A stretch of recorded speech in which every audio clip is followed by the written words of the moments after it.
l'acquisition d'une immobilisation et son financement. Là, on va s'occuper du financement des immobilisations. Donc, d'abord, la première chose à savoir, c'est que lorsqu'on acquiert des immobilisations, ça veut dire qu'on acquiert des biens qui vont rester plus d'un an dans l'entreprise. Ça veut dire que c'est des sommes qui vont être immobilisées pendant plus d'un an.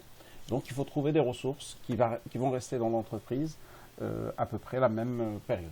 Alors, parmi ces ressources donc, de financement, on a bien sûr les capitaux propres, notamment le capital, c'est-à-dire les apports des propriétaires, des associés, mais aussi on a l'autofinancement. Alors, dans le cas du bilan, ça se présente sous forme de réserve, c'est-à-dire les parts des bénéfices qui n'ont pas été distribués, mais on a aussi l'emprunt. Alors, l'emprunt qui peut être fait auprès des établissements de crédit, de banques si on veut, mais aussi auprès d'autres organismes ou de partenaires, du moment que les sommes en question sont prêtées pour plus d'un an. Il s'agit d'une ressource stable qui va rester dans l'entreprise. Alors, le choix entre ces différents modes de financement tient compte de plusieurs critères. Parmi les critères, il y a le coût de l'emprunt. Évidemment, plus le taux est élevé, plus la rentabilité risque d'être faible. Et plus il est faible, plus ça peut avoir un effet positif sur la rentabilité. Il y a le deuxième, c'est la capacité d'endettement ou de remboursement. Évidemment, lorsqu'on est déjà endetté, c'est très difficile d'emprunter. Et lorsqu'on ne dégage pas assez de ressources pour rembourser l'emprunt, on ne pourra pas emprunter beaucoup. Le troisième critère, c'est les conséquences sur la trésorerie, sur la rentabilité. Alors, la rentabilité, il s'agit de la rentabilité en particulier pour les associés, puisque lorsqu'ils investissent leur capital dans l'entreprise, ils aimeraient bien que ça rapporte le plus possible. Et donc, des fois, ça peut être intéressant de financer les investissements par emprunt plutôt que par de nouveaux apports de capitaux. C'est pour bénéficier de ce qu'on appelle l'effet de levier, qui n'est pas l'objet de cette vidéo. Ensuite, un des critères, c'est la volonté de préserver le contrôle de l'entreprise. Alors, lorsque on augmente le capital, notamment quand on permet à de nouveaux associés d'entrer dans l'entreprise, on partage le pouvoir avec eux. Ce n'est pas nécessairement ce dont ont envie certains associés. Alors, il y a d'autres critères, mais comme ce n'est pas l'objet de la vidéo. Alors, sur le plan comptable, il y a deux étapes. La première, c'est celle le jour où il y a déblocage des fonds, donc, le jour où on reçoit l'argent. Ce jour-là, évidemment, on va utiliser deux comptes. L'argent va venir d'un compte de capitaux et on va le mettre sur le compte banque, en sachant que le compte banque, chez nous, ça correspond uniquement au compte où on met de l'argent. Donc, il ne s'agit pas de la personne, la banque. Il ne s'agit pas de notre partenaire, la banque. Donc, on utilise le compte banque uniquement pour notre trésorerie. Donc, quand on met de l'argent sur le compte bancaire, au compte en emprunt. Alors, la deuxième date, donc, après le jour où on reçoit l'argent, c'est le jour où on commence à rembourser. Évidemment, si on a un emprunt sur 10 ans, ça sera une fois tous les 10 ans. Alors, à chaque fois, la somme qu'on va débourser va être composée de deux choses. La première, c'est l'amortissement de l'emprunt, c'est-à-dire le remboursement d'une partie de l'emprunt. Amortir veut dire étaler, et ce qu'on étale dans le cas présent, c'est le remboursement. Donc si j'emprunte 10 000 sur 5 ans, chaque année, je vais rembourser 2 000, par exemple. Ça, c'est amortissement de l'emprunt. Mais en plus des 2 000 en question, comme le crédit n'est pas gratuit, je paierai des intérêts sur les 10 000 que j'ai empruntés la première année, la deuxième année sur les 8 000 que je dois encore, la troisième année sur les 6 000 que je dois encore, et ainsi de suite. Donc, la somme que je rembourse chaque année qui constitue l'annuité, la somme que je vire vers le prêteur, s'appelle l'annuité, et elle est composée d'une partie amortissement de l'emprunt, remboursement de l'emprunt, et d'une partie intérêt. L'intérêt m'appauvrissant, c'est une charge. Par contre, l'amortissement de l'emprunt, il ne fait qu'annuler une partie de la dette que j'ai contractée le jour où j'ai emprunté. Alors, le jour où on emprunte, on établit un tableau d'emprunt. Alors, tableau de remboursement de l'emprunt ou d'amortissement de l'emprunt. Le fait d'utiliser le mot amortissement ne doit pas induire en erreur. On parle d'amortissement des immobilisations pour étaler leur coût d'acquisition en fonction de son utilisation. Là, il s'agit d'étaler le remboursement de l'emprunt. Et on a un tableau avec des années aussi, sauf que les rubriques ne sont pas les mêmes. Et le tableau ne se présente pas toujours de cette manière-là. On peut avoir les rubriques en ligne et mettre les années en colonne, par exemple. Il s'agit de savoir ce qu'on est en train de chercher. Alors, au départ, on a besoin de connaître la somme qu'on doit, parce que c'est ce qui nous permet de calculer les intérêts.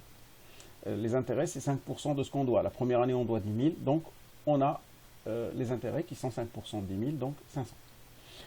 Ici, dans ce cas-là, c'est une annuité constante. Ça veut dire qu'on verse la même somme chaque année, qui est composée des intérêts, et le reste, c'est un remboursement d'une partie des 10 000.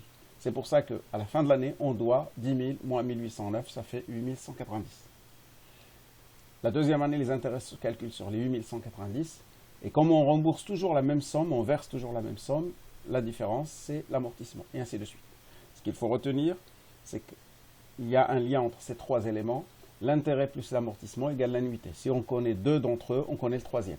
Il suffit de faire la différence et on trouve le troisième.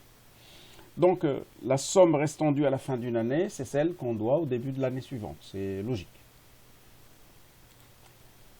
Alors, comme je viens de présenter le remboursement avec une annuité constante, il faut savoir qu'il y a un remboursement avec amortissement constant. Dans le premier cas, donc celui qu'on vient de voir, donc annuité constante, il y a une formule de suite qui permet de trouver la somme à rembourser chaque année pour à la fois payer les intérêts et rembourser la totalité du capital. Si on fait le total des amortissements, on trouve 10 000.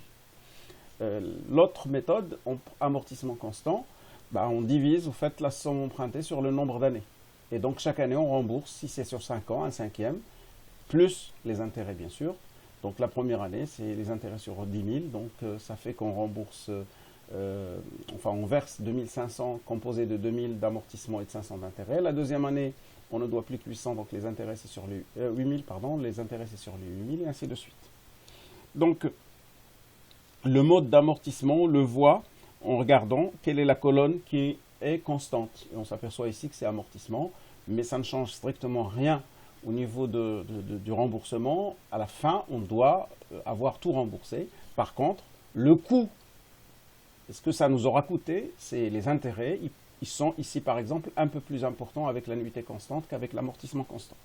Donc, c'est à nous de savoir ce qui nous intéresse. Je précise qu'on parle d'annuité parce que c'est par année, mais évidemment, on peut avoir un remboursement par mois. Dans ce cas-là, c'est une mensualité. Au niveau de la comptabilisation, alors, le jour du déblocage de l'argent, on va le mettre sur le compte bancaire. Donc, on aura 10 000 euros qui sont au début du compte banque. La ressource, c'est un compte de la classe 1, c'est l'emprunt. Alors, c'est 16 ou 164 lorsqu'on emprunte auprès des établissements de crédit, pour simplifier auprès des banques. Donc, on va avoir dans ce compte 164 10 000. Et à chaque fois qu'on rembourse une partie des 10 000, ça sera mis ici. Donc, chaque année, on mettra ici une somme, ce qui permettra de diminuer jusqu'à ce que ça soit totalement remboursé. Alors, dans le cas présent, on nous dit un an après, donc en N+1, quelle est l'écriture qu'on va faire. Déjà, on va faire un virement de 2309,75. C'est l'annuité qu'on verse. Pourquoi 2309,75 ? Parce qu'on rembourse une partie des 10 000. Donc, on va avoir ici, il y a une erreur au niveau du montant, c'est 1809,75. Donc, j'aurai 1809,75. Il y a une erreur au niveau de l'écriture, de ma part. Et on aura aussi les 500 euros d'intérêt qui seront enregistrés là. Donc, on aura 2309,75 au crédit du compte banque et on aura 1809,75 au niveau remboursement de l'emprunt.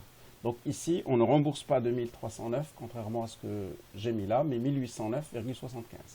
L'année suivante, ça sera la même écriture, sauf que les montants ne seront pas les mêmes. Pour ce qui sort de la banque, ce sera toujours 2309,75 dans notre exemple, mais par contre, la partie emprunt, ce sera 1900,24 et la partie intérêt, ça sera 409,51 et ainsi de suite chaque année jusqu'à ce qu'on ait tout remboursé, c'est-à-dire jusqu'à ce qu'on ait 10 000 ici.